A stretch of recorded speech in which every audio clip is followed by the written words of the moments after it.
don't sell yourselves short. Honestly, the stuff that you have done in the police service is incredible. And the value that it brings out in the big wide world in any kind of business consultancy or some of the incredible work that you're doing, it could be life-changing.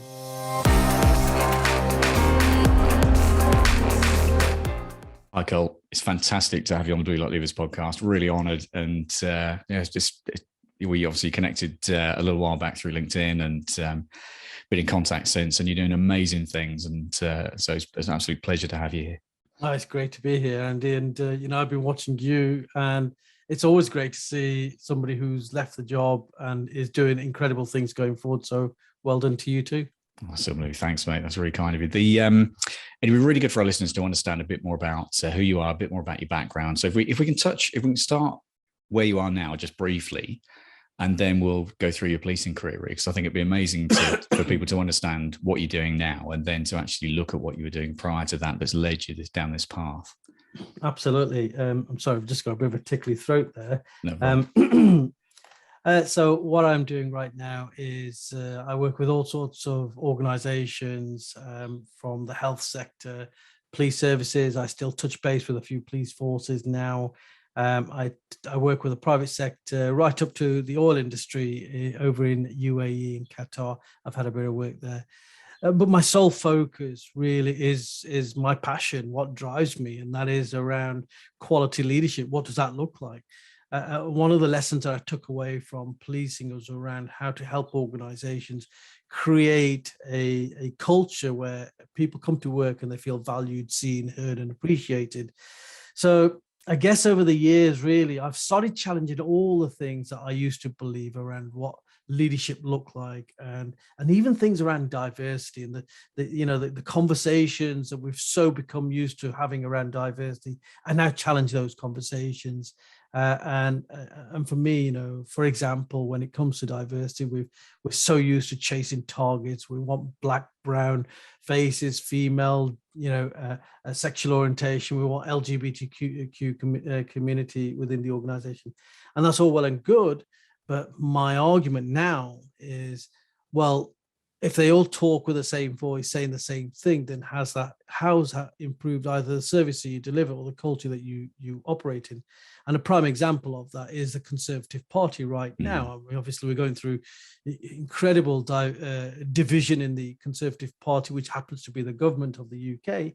And if you look at their front benches, you've got a whole rainbow of colours and diversities and intersectionalities. But when you listen to them all talking around the debate, and we've been seeing the leadership debate, they're all saying the same thing. They all come from privileged backgrounds. They've all been to similar schools. They're all multimillionaires. So how can they possibly relate to the everyday people? And it matters not to me anymore whether our next prime minister is brown or black or female or male. What matters to me is that they're a good leader. Yeah. And one of the things that we've judged Boris Johnson on, and why he's had to leave the leadership, is not on his leadership per se, in terms of those areas around diversity or the actions that he's taken. We've based it on his morals, his ethics, his values, his integrity. That's what everyone has been measuring Boris Johnson on. And I think going forward, that's how we are going to be measuring leaders of the future. So for me, I'm really passionate about creating the right kind of culture wherever we go. And I get to work with incredible organizations to help them do just that. That's brilliant. Thank you for that. That's an amazing intro. And I think I'll go into a little bit later on some of the challenges around that you might think, but it'd be really good for people to understand your policing background, Kul, and how you've ended up doing what you are now, because it's been fantastic to watch. Yeah, I mean, I'm so fortunate for the journey that I had in the police service, for its ups and its downs and its twists and its turns. Whatever I might say about the police service now, I have to remind myself that it was my number one passion in life. I wanted to be a cop from the age of 10 years old. I remember sitting on a brick wall down the street in my little street in Wolverhampton, which is 2 streets away from the Molineux Stadium. And every other Saturday, I'd be sitting on this brick wall watching thousands of people trekking towards the stadium. But actually, I was looking at the coppers. I was looking at the big burly police officers in their tunics and how smart they looked and what that big hat stood for. You know, I've still got a big hat here and a cap there. Yeah. You know, and I'm so proud of the journey that I've had in the police service. I've learned so much, and I still think that we still have the best police service in the world. And there's, whatever we say about our police service, and there's a lot that we need to improve. You know, that I've just saw a post this morning on LinkedIn from the Police Federation talking about pay disparity and pay increase. And I said, look, your argument has become so stale, because if that's all you're ever going to think about, you'll never improve the police service. The context of policing has changed so much. It's not a simple case now of saying that police officers deserve 3%, 5%, 6% pay increases, because the complexity of policing has changed so much. We've got police officers who do more dangerous jobs than other police officers who may sit in offices. We have civilians who are now investigators and put themselves at risk. What about the pay disparity there? Aside from all of that, as much as I think police officers and police staff need to be paid more, and there needs to be an equilibrium in terms of the pay, we need to get down and sort the culture out in policing. We need people to feel psychologically safe. We need people to feel empowered and trusted to do their job, because our police officers are incredible. And I'm still very, very passionate about that. So I joined policing at the age of 16. I was a cadet for 2 years. I moved away from home in Wolverhampton and moved to Derbyshire from the age of 16, never moved back. 10 years as a cop, doing all the frontline duties that you do, you know, 2 years walking on the beat. And we had this old-fashioned sergeant who would never let you get into a car. So I really cut my teeth. And then I was made a pedal cycle beat officer. And this is the days where we didn't have any of these fancy mountain bikes that weigh as much as a feather. These were like half-ton push bikes that we had. And I remember flying down the streets wearing my cape for 2 years. And the local criminals used to call me Batman because my cape used to be flying out. And then, of course, I went on to rural policing and response policing and a bit of CID. But after about 10 years, somebody said to me, you know, with all the wisdom that you've accumulated and all the acting sergeant duties that you've had, we actually think that you'd be a good sergeant. Why don't you go for the sergeant's exam? And I reluctantly sort of did that. But the moment I got a taste of leadership and how it feels to positively impact on a group of people, it was like a moment of awakening. And then I just went on that leadership journey. I was, I got to a really great position of being a superintendent, and just before I retired, 6 months as temporary chief superintendent. I've pretty much been in every aspect of policing. I've been a gold commander. I've been a CBRN commander. I've been a public order commander. I've pretty much done it all in policing. I was a football match commander. And I'm glad I did all of those things, as stressful as they were at the time, because of the responsibility that you have. But it's given me a real good sense of what policing is. And now, aside from all the things that I do, I'm writing some police dramas. BBC are filming a police drama right now up in Scotland called Granite Harbour that I co-created. In a couple of weeks' time, I'm going down to London to do some filming for another program around interrogations. This is the fun stuff of what I do. What I actually want to do is change cultures and leaders. So that's how my policing journey has got me to where I am now. I could not have done any of this without the policing journey. Yeah, I feel exactly the same in a lot of the areas and a lot of the skills that I've moved across, albeit I now work in IT, but it's amazing the amount of, I hate the phrase, people know this, but transferable skills, but that skills and experience that you got from other areas and other situations that you can take into different, different career paths, which is just extraordinary. The sad thing is, Andy, I've seen some really, really good police officers and senior officers who have left the police service and have done nothing. They've literally, become retired. And I hate that word, because automatically it makes you feel older. And I've seen these people they might do a bit of traveling, but they don't do anything beyond that. And you can see them becoming old in front of your eyes. You can see them having all the old people ailments and suffering and solitude that they seem to experience. And I see a lot of police officers, former police officers, doing this. And I think, what a sad shame, because you've got so much more left inside of you, all of these incredible transferable skills that you can do so much with. It's a bit like dying with the music still inside of you. I want to make sure that orchestra has fully played when I pass. Yeah, no, I do get that. And it is difficult. I speak to a lot of people who are just exhausted. They've been absolutely, beaten to a pulp, sometimes, literally. And so, yeah, it's a real fine balance. And there are more and more now as well that are looking to leave, leave earlier.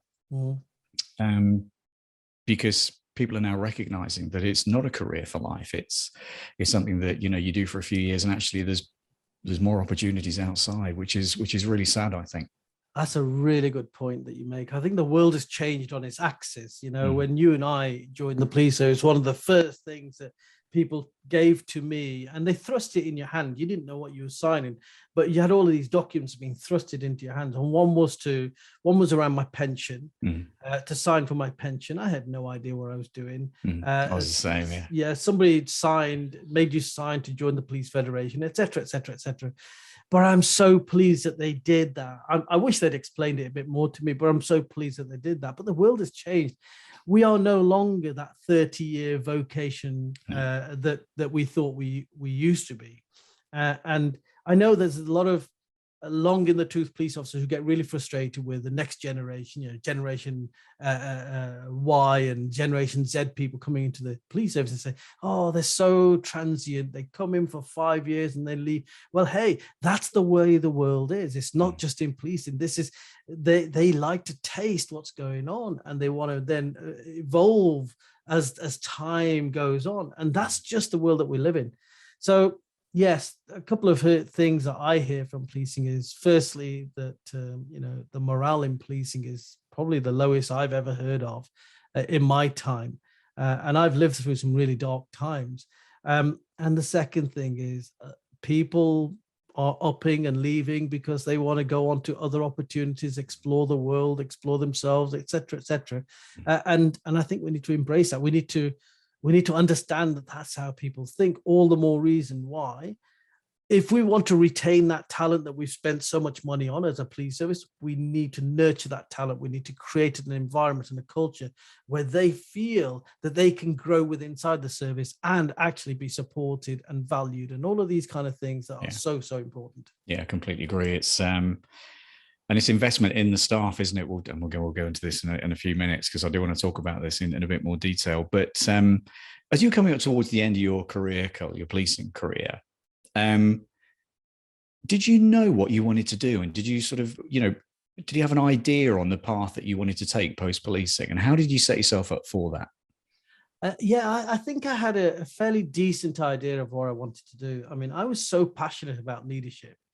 And the more senior I became, the more I realized that I was different to all of the other senior police officers. So, my last 10 years, nearly 10 years, my last, I think it's about 8.5 years, I was a superintendent. Before that, I was a chief inspector. And within all of that, I was a silver commander for about 12, 13 years in various roles.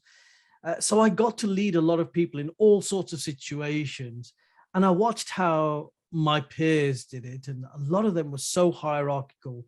And what I mean by that is that they hid behind the rank and the authority that came with the rank. And I just didn't think that was the right way to lead. And the right way to lead is to inspire people to want to do and to go further. So that was always my style of leadership. And as I saw the results that were coming from every department that I ever went into, grievances were coming down, sickness rates were coming down, absences were coming down, retention was improving, performance was improving. As I saw that, I thought, hey, I need to research what I'm doing, because I'm doing it accidentally. I need to become even better at this. I need to understand what it is that I'm doing that's different. So that's when I started doing all the research. And I think for the last 9 years, I was going on courses, secretly personal development courses, because it wasn't really an accepted thing within the police service back then. Hopefully it is now. I started learning a lot more about myself, self-awareness, and language and rapport building, and how to inspire people and communication skills. So when it came towards the end, last couple of years, I'll be honest with you, I was chomping at the bit. I was ready to go. But of course, I had to do my 30 to get my pension, because it gives you that security. But I literally, I was stupid enough to say to all of my superintendent colleagues that I would do all of their goal cover in the December when I left. And I also was stupid enough to say I will be the goal commander on the busiest day of the year, which is New Year's Eve. And it was a night shift. And I ended up doing that night shift. I'll tell you, that month I hardly slept. One, out of excitement, and secondly, out of fear, just in case something went wrong. And I remember waking up, having worked till about 2:00 in the morning on New Year's Eve. I woke up like 4 or 5 hours later as a mister, and on the 1st of January 2015, and realized that everything had gone, everything had shaped. And you know what? 9:00 that morning, I had my first client. My first coaching client was from Saudi Arabia, and I just didn't look back at all. I've just been busy growing my business, a bit like you. You've got so many things going on. You just get energized by that, and you keep moving forward, as opposed to looking. Every now and then I'll reflect backwards, but it's all about the forward movement for me. Yeah, I feel exactly the same. Actually, it's really interesting you say that. It's and I'm rubbish at reminiscing as well. I was very fortunate, similar to yourself. The vast majority of my career, I was really happy and loved pretty much every minute, and I had some amazing roles. And I was sergeant. I didn't go as high as you, but that for me was the best rank. I love my time as a skipper. I spent almost half my service as a skipper. So. Being a sergeant was probably my favorite rank. And I know a lot of sergeants will disagree with it, but my favorite role as a sergeant was a custody officer. I absolutely loved it. It was the days when, custody officers had complete authority. We didn't have to go to CPS for charging decisions. You were it. And at the time, I remember I was doing a law degree, night school law degree. So I would practice my debate skills with all the solicitors, and it was quite fun, and they enjoyed it. I enjoyed it. The cops enjoyed it. But probably the best rank for me was a sergeant. Yeah, I think so too. And you get that operational plus, the line management experience as well, real hands-on. I think it's a fantastic role. But fantastic rank. But it'd be really good to understand about. I think there's going to be people listening to this. They think, well, actually, I may not have been chief superintendent or climbed that high in terms of the rank structure, but I've got a load of expert knowledge. I've got tons of expert knowledge. And how would I go about setting myself up, post-retirement, either as a consultant or, for coaching? How would you suggest that people do that, Kul? Well, the first thing I would say is the moment you come out of the police service, forget your rank. Forget what you were in the police service, because it only applies to in the service. When you and I left, we were no longer ex-sergeant, ex-superintendent. We were Kul Mahay, Andy Labram. Now, I know so many police officers who are doing incredible stuff right now. I had 2 people who worked on my shift, and then they left later on in the service, and they went to training school, and they were trainers in the training school.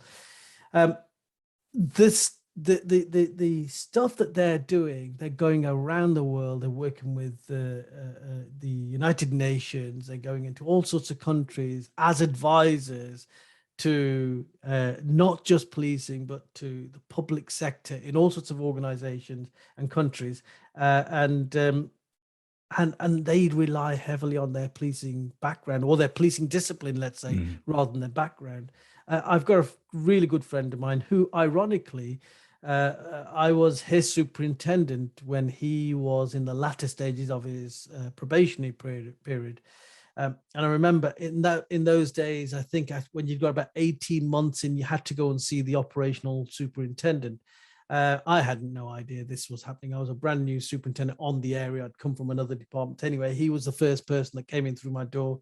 We were supposed to have it was supposed to be a 5-minute chat, but we spoke for an hour and a half because I was so interested in the work that he was doing. At that time, he was studying NLP, neuro-linguistic programming.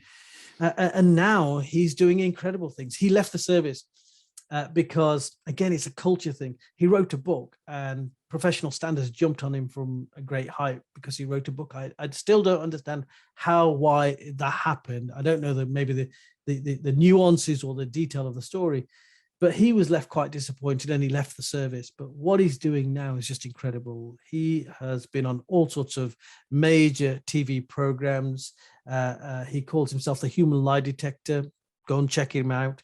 The stuff that he's doing, every time there's some big event, he gets called upon by all the major newspapers and TV stations saying, can you analyze, let's say, Boris Johnson or Prince William and Prince Harry? Can you analyze them and tell us what their body language is saying? So we can be doing all sorts of incredible things. There are people who've gone into, left the service as sergeants and constables and perhaps detectives or even uniform, and they've gone to take on positions as head of security or, events management. So honestly, I mean, I can't even put people into a bucket and say, right, as a police officer, this would be an ideal fit for you, because we have so many skills. I genuinely believe that as a police officer, you can do almost anything in life because your skills are that wide. And I think so many former cops sell themselves incredibly short. Why? For two reasons. One is because in policing, we're never really pushed to celebrate ourselves. We're not. We're very humble people. But secondly, we only think in the context of policing. And when you leave policing, you have to think in a much wider context and say, hey, what skills have I got that might appertain to some level of consultancy? How can I improve an organization? What contribution could I give to an organization to improve their culture, their staffing, their security, their this or that? And you'll be surprised. You will surprise yourself what you can do. And it goes beyond just security or driving and all the typical things that people tend to do. I say go out there and be brave and be bold. Yeah, completely agree. Absolutely. So you were doing some coaching when you left. What was the next steps for you then, Kul? Because you've done some incredible things, and it'd be great to understand, and obviously for the audience to understand a little bit more about what you've done since. Yeah, you see, when I was envisioning leaving the service, I envisioned myself as a coach. That was it. I was going to be a coach. And when I did leave, yes, I did a lot of coaching.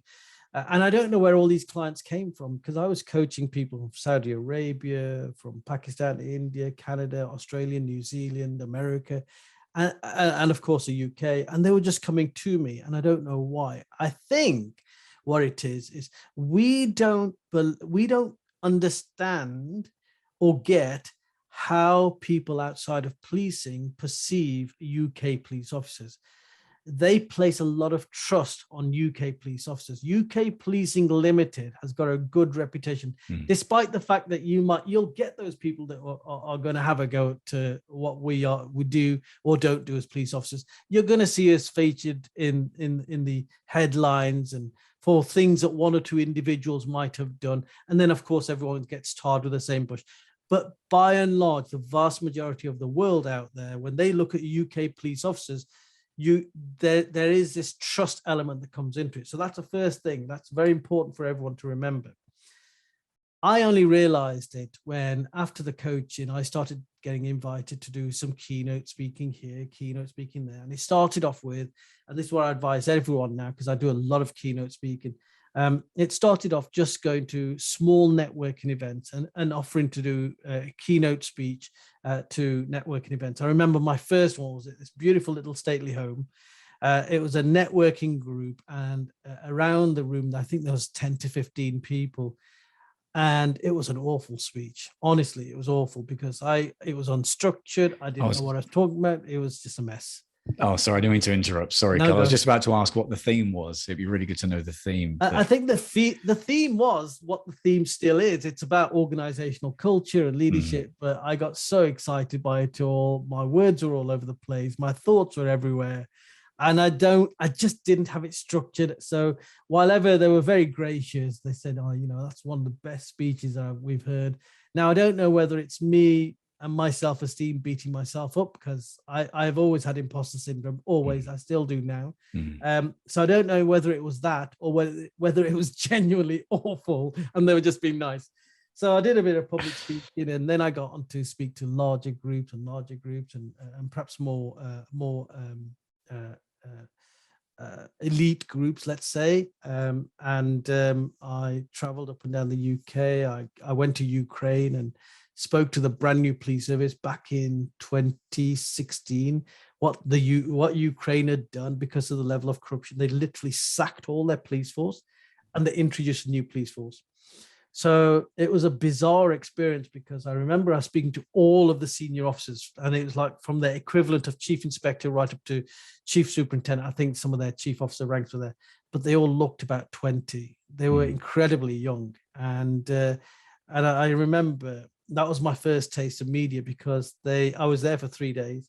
I did a talk to the police service there, and then I went off and did a few more other talks to some business communities. And then the equivalent of their BBC One then took me in a van and took me on a tour of Kyiv to talk about parking issues and how bad the parking issues were in Kyiv. And they did this whole thing around me being followed around in a van, and very bizarre. But I learned a lot. I learned that, I can be more than just a coach. And then I started my work within corporates, which is largely what I do now. Didn't really start until lockdown, ironically enough. But I had also created a motivational event called Ignite Your Inner Potential, which is also the name of my company. We started that back in 2017. And my motivation behind that was I went to a Tony Robbins event, which was in London around about 2015, 2016. I went it for like 2 or 3 years in a row. First year I paid, second 2 years I worked as part of his crew building the fire lanes, because they did firewalks. Wow. Yeah. And I learned a lot from there. In the first year, I got caught up in the hype, and I learned a lot from him. He's a very knowledgeable person. But I also found out how everything is about sales, everything is about money, and how manipulative people can be when they use NLP. And the whole Tony Robbins thing is a huge machine that operates. It's not just one man. And I thought to myself, I want to create a similar event, but I want to do it on a values-based theme. I'm very value driven, and values have to sit at the heart of everything that I do. So I created my event, Igniting a Potential. In the first year, it's nothing like Tony Robbins, where he gets 10,000 people. We had 70 people in a room. Second year, we had 200 people in a room in a football stadium. The third year, I think we got to 350. And our last event was just before lockdown, and we had nearly 450 people there. So the idea was to grow it every single year and to reach 5,000 people in about 8 years. I think the goal was. It's all been shifted now with COVID. We're hoping to run it again next January. I'm going to set an ambitious target of 600 people. I've changed the location. We're going to be looking at a really prestigious location in Birmingham now, as opposed to Derby. And every speaker, the other thing I decided was I wanted to give back. So whereas Tony Robbins doesn't feed you, you have to feed yourself. And the tickets are like £800 at the cheapest. Our tickets are 30 quid. But with that 30 quid, you get fed. You get attention. My crew will be personally very, very attentive to every single person that walks into the room. You get sitting, you sit around at tables. It's high energy. There's a lot of Bhangra dancing. I'm getting a bit old for that now. It's a great, great day. It really is. It's a fun day for the year. And people often say they keep coming back because it's their injection of positivity for the year. So we do that. But then largely that's sort of what I was doing up until 2020. And in 2020, excuse me. Yeah, no problem. Spam call. I should have put that on silent. That's all right. Don't worry. Let me just do this properly. So in 2020, what happened, of course, we all know that COVID and the pandemic hit us hard. But the way it happened for me was that I had just created my first ever corporate program. I'd been approached by the University of Lincoln to design a program for their staff. And it was for their BAME staff. And they were saying, we're really frustrated that our BAME managers don't seem to want to go for our senior positions. And we want them to apply for them. We want them to be successful. Can you design a program? I said, well, yes. And by that time, I was now accredited with the Institute of Social and Emotional Intelligence over in America. Emotional intelligence was what I found was what I'd been practicing all these years without realizing. Now I delve deep into EQ, 26 competency areas. We build on that. So I said, yes, I'll create a leadership development program, but it will be very pragmatic. It will be based on the 26 competency areas. So they loved it. And I was just delivering the first module. It's a 6-module course. The first module is a 2-day module. We'd done day 1 and everybody was excited. And I had just arrived for day 2. We'd got an hour into it. And then somebody from HR came running in and said, we're closing. The whole campus is closing. Everybody go home. So that was my introduction to lockdown. Wow. And it completely changed my whole business, life, everything, because since then I have done nothing but corporate work. My public speaking program, which I had back then, I redesigned that completely. And now it's much, much better quality. We've delivered it to senior leadership teams in corporate environments. It's gone down well. We now have designed programs for leadership programs for the likes of Health and Safety Executive, Sheffield Hallam University, University of Lincoln, Kent Police, Derbyshire Police, a number of police forces, Nottinghamshire Police. We did a lot of work with Nottinghamshire Police, Leicestershire County Council. So largely private sector, but I have done quite a bit of work with the private sector as well. And it just has evolved from that, because this year we did our first ever tender for a large project, and that was to run a culture diagnostic in a healthcare provider of 1,400 staff. That was a 2.5 months of hard graft, really. But you produce a report at the end of that, and let's see what comes from that report, where we've put in a number of recommendations, and hopefully we're able to be part of the journey of that organization and helping them to achieve the recommendations. Yeah, no, I love it. I think it's fantastic that, you know, the values and the skills and experience that you've picked up along the way are all gone to create a number of amazing products that there's really a desire for, and people are recognizing, you know, the organizations, be it private or public sector, are recognizing your skill set and what you've done previously really matters. Yeah, and here's the thing, Andy. I think by and large, most of the former and serving police officers that I come across have a similar value set. So it's not that I'm different. It's just that I've realized what my values are, or what I learned from policing, and I utilize that. And I think you're doing exactly the same thing. And it's a shame that there's only a few of us, a handful. I can name a handful of people who are doing exactly what we're doing. They're doing amazing things. So I guess my message to everyone is, don't sell yourselves short. Honestly, the stuff that you have done in the police service is incredible. And the value that it brings out in the big wide world in any kind of business consultancy, or some of the incredible work that you're doing, it could be life-changing. Yeah, that's absolutely right. Spot on. So the Ignite Your Inner Potential, obviously in January, and that's now accredited. Is that right?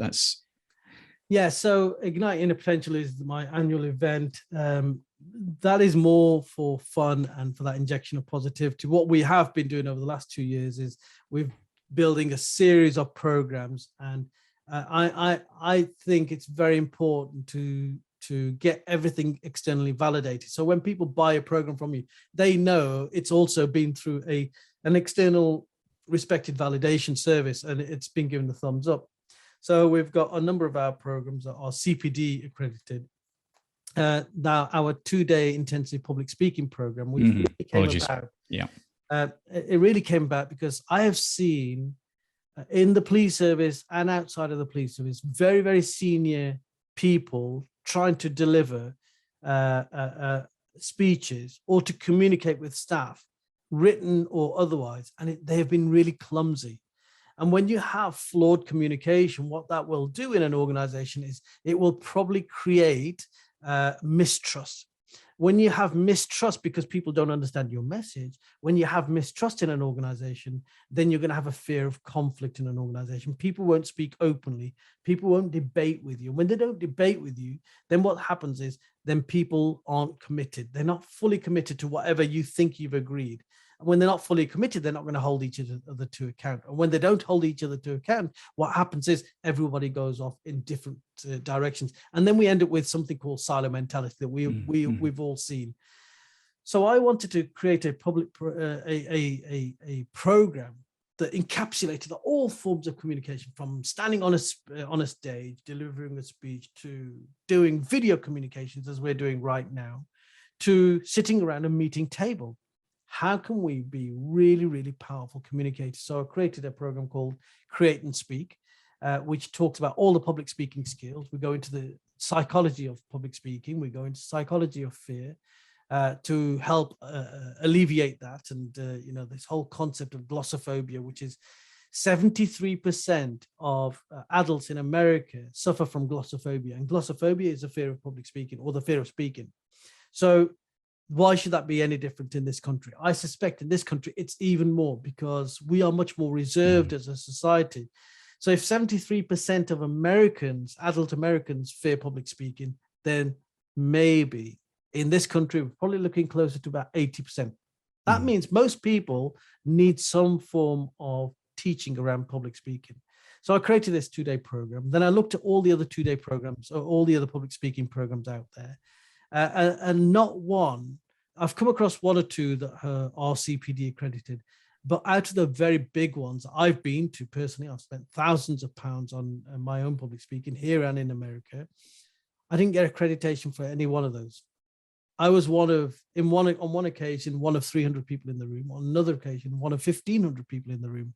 So I questioned the value of the teaching that I was receiving. I didn't get any one-on-one time with a person that was supposedly the expert. So I created my own. And we deliver to no more than 10 people at a go. So we take this into corporates now, or we will be, because we've only launched it last week. We'll be taking this into corporates, and there's already a couple of organizations really interested, but we will also be running private ones here in Derby for 10 people every single month each year. So the idea there is that individual leaders, their organization or their company might not invest, but they might say to themselves, hey, do you know what? I want to grow. I want to invest in myself, and I want to go and be a really powerful public speaker. Now, we have run this program in a much simpler format. It was still a 2-day program, and we've had incredible success. We have gone on to see people who have scored promotions as a result of it, or they've gone and become international speakers. Now it's even better. And I'm really pleased to say that it's not only CPD accredited, but as of last week, we now have accreditation from the Institute of Leadership and Management, which basically means that if you come on the program and you complete the program, you don't just walk away with 2 pieces of paper, 2 certificates. You actually walk away with initials after your name, post-nominals. So you automatically become an associate member of the Institute of Leadership and Management. And that means that you get access to their exclusive networking events. You get access to over 450 hours of leadership development material that they have on their website. You get their magazine, their quarterly magazine delivered to you. You get an awful lot just from having been on a program. And we pay for you to join as a member, and you get that membership status, because that is just about my values. I want to deliver and I want to give the very best that I can. I want people to understand that public speaking and communication is fundamental to leadership. So anybody who comes into contact with me, they have to be really passionate about developing themselves or their organizations in leadership or culture. And if they don't, then they need to go somewhere else. It's as simple as that, really. Yeah, what a fantastic thing to do. And many congratulations. That's extraordinary. It really is. That's a brilliant thing to do. You also host the Human Centered Leadership podcast as well, and you've had some good guests on that. We've had some amazing guests on that. Incredible guests, including yourself, of course. Well, yeah, funny. But I mean, that again is just another example of when you just follow your passion and you just do something and you have the courage. You just don't know where that's going to go, do you, Andy? Yeah. And we launched the Human Centered Leadership podcast, born out of pure passion. I wanted to have a podcast where I speak to tried and tested leaders, real leaders, not entrepreneurs who are, I'm doing this, but real leaders. So, chair of the Youth Justice Board. I've interviewed Andy Marsh, who currently is the CEO of UK College of Policing. I've interviewed some deputy police commissioner, deputy chief constable from a brand new police force over in Canada, where she said, we are recruiting cops for our brand new police force, but we're only going to recruit them based on their values, which I thought was fantastic. Yeah, and they're doing really, really well. We've interviewed some incredible people, a guy who bought a company for $1 and turned it into $80 million. And honestly, psychology experts when it comes to teaching and rapport building. We have had some absolutely amazing guests. And what happened with the podcast was that within a month of it being launched, we had a radio station called On Your Radio Solihull reach out to me, and they said, "We love your podcast, and we want to make it into a radio show."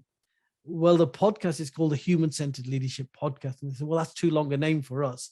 And in radio, you need to have short names." So they came up with a name, Unlocking Leadership. And what I had to do was re-record 2 new top and tails. And in fact, after this, I'm going to upload my next week's episode. Comes out every Saturday, 9:00 in the morning. And I guess technically I can call myself a radio presenter now. It's great, isn't it? But how things can snowball. Yeah. And how things are, and I think, with the podcast, or the beauty of the podcast is that it's just a great opportunity to listen to other people's stories and connect and, talk about subjects, their expertise in certain subjects. It's a fantastic thing to do. It is a brilliant podcast, and I have promoted it within the Blue Light Leaders group as well. Thank you. And really LinkedIn, it's a superb podcast. It really is. I just want to go 360. So we spoke about initially, also when we're talking about, not having one voice within an organization. So we might look different, but we're all saying the same thing. So just to finish this off, Kurt, what do you think we can do around, and what should organizations be doing, both public, private, and policing potentially, with regards to ensuring that individuals speak as individuals, they have a voice, and they're not sort of molded and morphed into a type? It's a really powerful question, Andy, but it's a question that I could give you a short answer now, but the application of the short answer is a lot of work. There's an old saying in Punjabi, to say something is simple, to do something is harder. And it is a bit of that.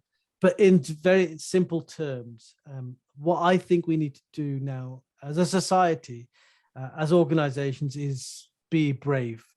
Be brave enough to say that we're not chasing diversity targets, because they of themselves, in themselves, by themselves, do not change the culture of our organization.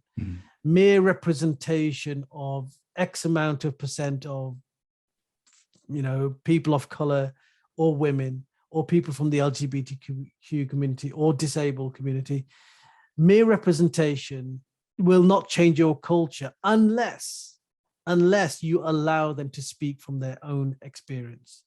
And unless you don't recruit those from the same pool that you recruit everybody else from. You have to extend the recruitment pool.